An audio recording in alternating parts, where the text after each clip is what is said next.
আজ চলে এসেছি আবারও ডাক্তার দেখাতে হসপিটালে। আগের দিন যে ব্লাড টেস্টটা করেছিলাম তার রিপোর্টগুলো আজ চলে এসেছে। এবার এগুলো দেখে আমি ভীষণ ঘাবড়ে যাচ্ছি, জানি না ডাক্তার কি বলবে। কিছুক্ষণের মধ্যেই ডক্টর ভিজিট করে দেখো এবার আমার মুখে একটুখানি হাসি এসছে, মানে সেরকম সিরিয়াস কিছু নয়, বাট ঠিক আছে, মেডিসিনে ঠিক হয়ে যাবে। এবার মেডিসিন নেওয়ার জন্য অপেক্ষা করছি আর চারপাশটা ঘুরে ঘুরে দেখে বেড়াচ্ছি। তোমরা যারা সাপ দেখতে ভয় করো তারা এখানেই স্টপ করো, কারণ নেক্সট পার্টেই আসছে সাপ।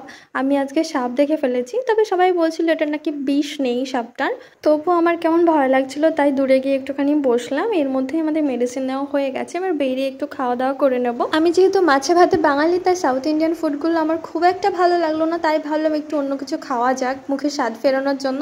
এটা খেতে গিয়েও এত কাণ্ড, তারপরে তো খেতে তো ভালো লাগলোই না, পরে আরও খারাপ হয়ে গেল ব্যাপারটা। সামনেই নার্সারি ছিল, ওখানে কিছু ফুল দেখে নিলাম, কি মিষ্টি কালারটা ছিল ওই ফুলটার, ওটাই দেখাচ্ছিলাম। এসে একটা চিপস না নিলে আমার মুখে স্বাদ আর ফিরবে না। খেয়ে দিয়ে তাড়াতাড়ি করে বাড়ির পথে রওনা দিচ্ছি, কারণ আমার হেলথ ইস্যুর জন্য আমি গ্রামে যেতে পারিনি, যে কারণে বাচ্চাদের আঁকা শেখানো হয়নি, তাই ওই ক্লাসগুলো সব অনলাইনে করিয়ে দেবো। সেই জন্য এত তাড়াতাড়ি করে হেঁটে আমি বাড়ি ফিরছি। বাড়ি ফিরে পুচকিগুলোর মুখ দেখো, সব এক একটা এক এক রকম, ভীষণ আমার হাসি লাগে, ওদেরকে দেখলেই আমার মন ভালো হয়ে যায়।